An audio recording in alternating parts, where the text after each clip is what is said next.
opportunity to continue to build towards the International Day. Already, it's been awesome, guys. I really do just want to lift up you as a church. In our 3-4 days since the challenge of really going after International Day, we have, I believe, up and down, 167 people on the prayer list already. That is amazing. That is awesome. And obviously, we're still about 2 weeks away, so there's still many opportunities for us to share our faith and really get more people on the prayer list. But what am I doing specifically for this lesson? The goal of this leader meeting lesson is for everyone to be one in mind and heart when it comes to giving all of our heart to the international service. That's 100% what we're going to be doing here today. And so I'm going to be doing a very short lesson on attacking 3 different, not exactly issues, but just encouragement. One, to help those who've given their whole heart to the challenge so far and yet haven't found anybody to come. Now, we understand that that happens sometimes. To also encourage those who maybe have had found success to learn how to help the person to your right and to your left. Or to motivate those who haven't yet given their whole heart to the international service. And hopefully by the end of the lesson, I'll help you to understand why it's so important that we have push services in the church. So again, this is going to be a short lesson that's going to inspire us. And by the end of this lesson, we are going to break up into our Bible talks. And we're going to be given our handouts for the international service. So these are like little flyers that everybody's going to have 10 each. So I'm going to hand it to your Bible talk leader, and they're going to give you 10 each so we can share our faith. As well as is that we're going to be doing the last bit of the time that we have here is breaking up into our Bible talks and doing follow-up for the international service. So first of all, why do we have this? Why do we have push services, or why is it important that everybody gives their whole heart?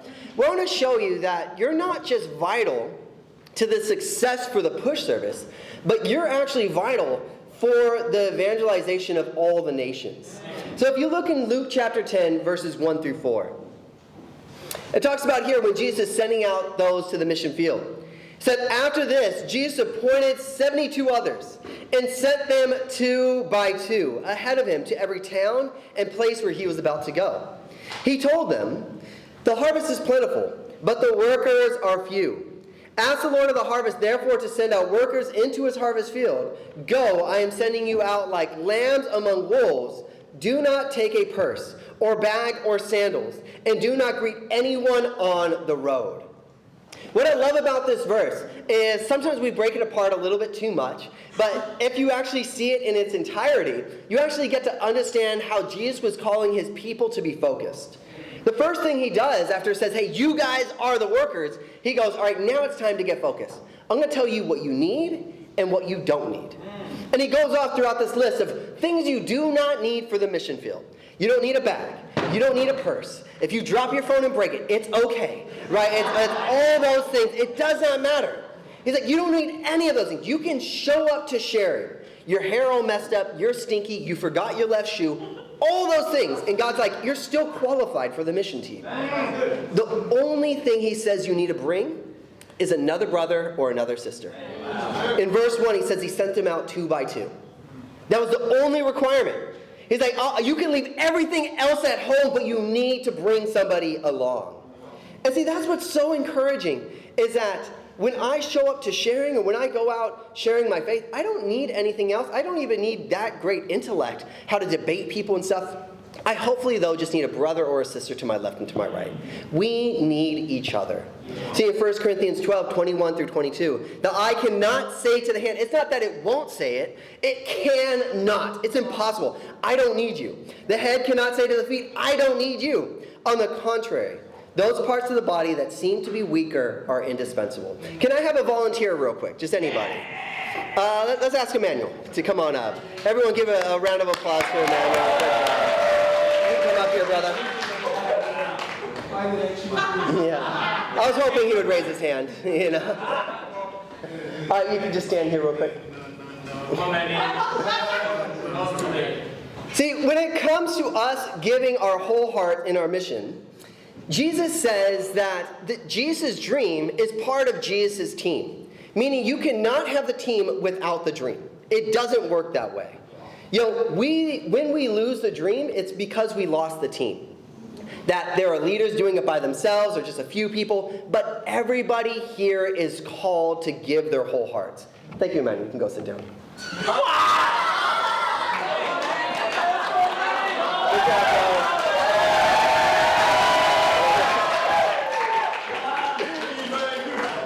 See, Emmanuel got called up to stage. He went, I volunteered. I want to do something great. This is going to be awesome. We all expected that he's going to be doing something. Sean's going to get him to do something weird, maybe some push-ups. We don't know. Sean's weird. We all thought that. And yet he did nothing. Sometimes that's how some of us treat discipleship. I want to follow God. I want to follow Jesus. It's me. God calls you to be a light to the world. And everyone's expecting, you yourself are expecting this life to be great. And you stand there doing nothing. Right? It's not just a challenge just to you individually, but it's helping us to see as a team, we can't have that. Right? We all need each other. We all said, hey, we're going to be a light to the world, so why expect anything little from ourselves? What I love about the book In Shirt Exchange, I believe 100% it's super awkward. But, me and Lee Jane, we don't know what to do. But what I do love about it, and hopefully this is what people understand, is that God can use anybody. Maybe you can't do, or you feel inadequate to do all the lessons, or you need a lot of advice and stuff. You can meet somebody, though. You can make a visit. You can bring somebody just along. And I don't always say like personal fruit. I believe it can be well debated on who really moved Lee J's heart. Was it him spending a week with Brandon? Was it him being around the brothers, right? It's not just me. I think we can cut up that shirt to many different brothers in Parramatta. But that's what I do love about that, though. It goes, anybody can meet somebody. Everybody's part of the dream. Everybody's part of the team. My encouragement here is that on the prayer list, it's awesome. We have 167 names on there. But there are still a few of us who don't have anybody. And why I highlight that is not to shame anybody of that, but it's going, we are a team. My success is the success of my team, right? It's not just if I get a lot of people, it has nothing to do with that. And sometimes for you that don't have somebody yet, the best thing you probably could do is fast. Sometimes we think, man, this is like a disciplinary thing, like, man, it's bad that you're fasting. No, that's a good thing. I would rather fast that God brings me one soul than I had 5 people come because they just wanted to come for the food. Fasting's a great thing, right? We don't need to treat fasting like it's a disciplinary thing. But it's just to encourage every single one of us that if you have somebody on the prayer list, it's not just about you, it's about everybody in your Bible talk. I don't know about you, but I wouldn't feel great if we had 167 people show up next week, but a third of the church didn't bring anybody. And that was because I didn't really focus on helping them. Right? I wouldn't feel great about that. And so my just encouragement here is just to understand that our success as a church comes with success of helping every single person. And that's where it's going to be. If we show up to church in 2 weeks and everybody at least just had one visit, we would all be fired up. You're like, hey, come meet my friend. No, you meet my friend, right? Your friend sits in the back. My friend's over here, right? We would be just so excited because we understand, like, who's God going to work through? What miracle is going to come from here, here, here? So my encouragement is just looking at the miracle list and looking at the different stats. Of the Bible Talk leaders that we have, or the different leadership, there's 30 different leaders in the church who have 89 people on the prayer list. Of everybody else, there's 63, and they have 75 people on the prayer list. Now, that tells us a couple different things, and it actually gives us some good insight. One, we have capable leadership. That's encouraging. Coming from a church back before I came to this church, they were starving for leadership. Nobody wanted to serve. It's awesome that you have leaders that are not just saying what to do, but they're actually leading the way. Right? Give them your heart as they push for this international service. The second thing to do is that a leader can't push you unless you enroll. And what I mean by that, unless you're giving your whole heart to the service, we can't really move with that. It's kind of like if I was teaching kickboxing. I only can kick those who show up to the dojo. I cannot go out to the middle of the street and say, Grandma, stop this, right? She didn't enroll to the class, so therefore that would be assault.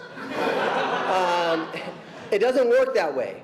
Same thing if we're going, hey, we're pushing to the international service, and you haven't gone, I'm giving my whole heart, what needs to be done? You're going to feel like we're assaulting you. Why does Sean keep calling me? 100%, the Bible Talk leaders will tell you. In the last 4 days, I called them about 5 times. But I also assume that they enrolled. They're like, okay, what else needs? Okay, I heard one yes. But it's that understanding. It's just to encourage you. Now, why should we enroll to push services? Why is a push service more important than any other service, right? Joe preached fire today. That would have been great for some people to come today. Well, it's simply to understand a couple of different things. One, most people that we're reaching out to won't just show up to a random service.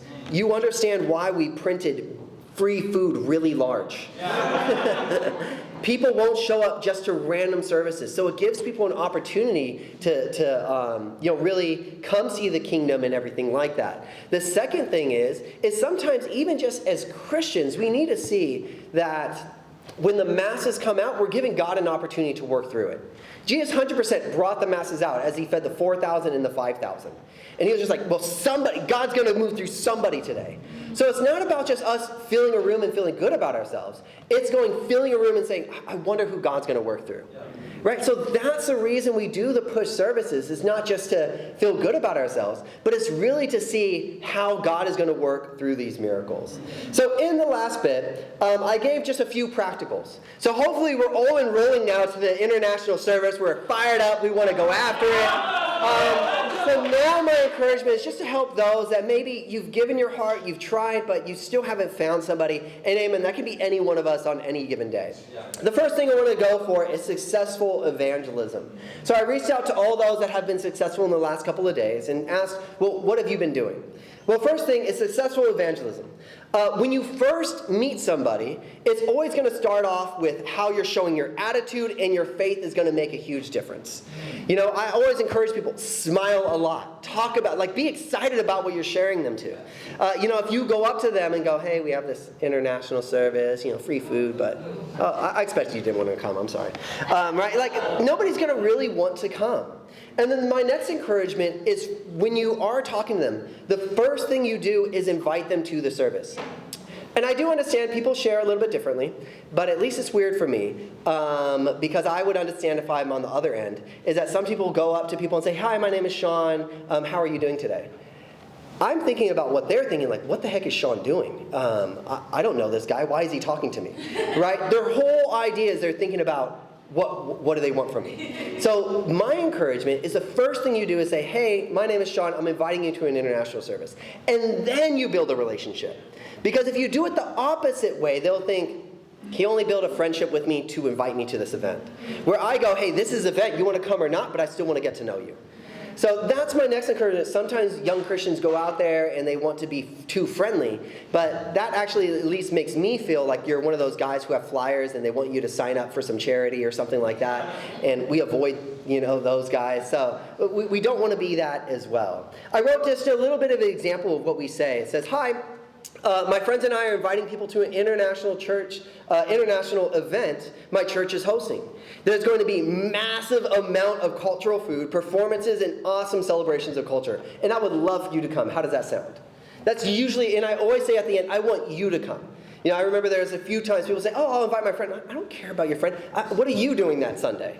Right? You make it personal to them. Learn to listen as you evangelize with people.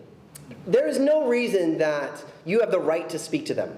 The only way we earn that right is by listening to them. Right? You don't get to automatically just make them hear everything that you say or listen to everything you say. Listen before you start talking. There's a great example of when Nixon, who got baptized in Auckland.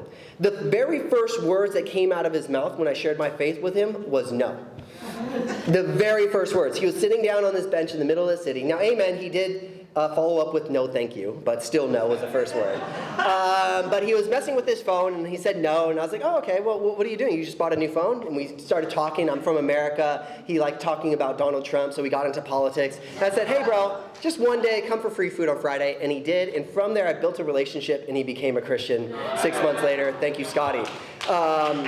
But, you have to be able to build those relationships. Don't walk away on the first no. Ask questions. Well, why not? Maybe they just said, hey, I'm not free April 2nd, but actually maybe another church service I would like to come. Right? You just got to dig in there a little bit more. Now, looking at successful follow-up. So straight after this, we're going to break up into our Bible talks, calling as many people as we can, and hopefully everybody walking away with today with at least having one person on their prayer list. And then by Wednesday, just a reminder that by the end of Wednesday night, everybody needs to have 3 people they're fasting. And by next Sunday, having 5 people by their fasting. Now, what I've been encouraging Parameta is I don't like working towards obligation. I like working towards motivation. So I've been encouraging in Parameta, get 3 by tonight. Why? Because now we're doing it for God, we're not scared of fasting. Like, I want to work through encouragement rather than, oh, I want to eat tomorrow, right? So it's like learn how to motivate yourself. But successful follow-up. So 100%, everybody that I talked to, when I said, hey, what text messages have you sent out? Most people said most of the people that are on my prayer list wasn't from a text message, but from me calling them. So the example I even gave here today, I believe it's still a great example, but I don't think that pushes away that calling comes first. Best times to call people is either 11 a.m. Monday through Friday, because that's when people are at lunch most times, or 4 to 5 p.m. before they're closing off their day. That's for professionals or marrieds. Best time to call students is 11 a.m., again, when they're time for lunch, or 6 to 8 p.m. after they're done with their classes and going off to dinner. Invite them first, again, and then build a friendship. You say, hey, this is what I'm talking about. I want to invite you to an international day, but other than that, how's life? How are you doing at university? And then you come back to the first thing, and now they already feel closer and connected to you. So here's an example of a text message that has been working just to be able to send out to your friends and family. So first of all, use exciting words like free, food, because. These words actually catch the eye. So this is what I wrote. Hi, Bob. I want to invite you to an international event my church is hosting on April 2nd. I think you would really enjoy it because there will be free cultural food, and I put it in parentheses. If you know you're inviting a specific person and you know that culture food that they like is going to be there, put that in there, and they'll love it. We're going to have free cultural food, awesome cultural performances, and clothing celebrating different nations. Here's the flyer with the details. Send them the invite as well. Are you able to make it? You ask them a question by the end of it, and, a little smiley face goes a long way. And also, if you're afraid as you're looking at your follow-up, and I know hopefully I'm not the only one, or maybe hopefully I am the only one, actually, where you got a phone number 6 months ago, and the last text that you sent them was Sean, when you first met them, and you haven't followed up with them. And we can be a little bit afraid. We can be like, well, if I only invite them to the international service, then it's going to be weird and everything. No, again, send that same text message. And what I usually do is I call them straight after and I go, man, I know I just sent you that, but I also noticed we haven't caught up in a long time. Let's hang out before the international service. So don't be afraid to still invite people. I think sometimes we can be afraid to invite people we met a long time ago because we go, man, they only feel like we're inviting them. Well, that only happens if all you do is invite them, but if you follow up with love and building a friendship, then it can erase those fears. So in conclusion, guys, I believe that God is going to 100% work miracles through this international service. Literally, if 50% of the prayer list already comes, that's 80 people. That is wild. That is crazy. That's already filling the whole hall right now. But we have 2 more weeks as a team, not just individuals. I'm not calling each person to do more or anything. I'm saying as a team, as Bible talks, that we really rally together and see God do miracles. And that's the lesson today. Amen.